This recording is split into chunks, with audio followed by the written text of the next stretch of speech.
Thank you for joining me today for this welcome tour of Minga. It's been great to show you the various different modules that you have available.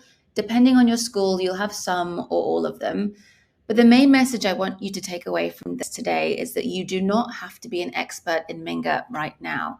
Just test the waters and start with the basics, checking IDs, maybe giving out hall passes, and then add to it over time. Our focus here at Minga is building stronger communities, increasing safety on campus, and driving that climate and culture to not only manage behavior, but improve it as well, whilst building a stronger, more engaged community.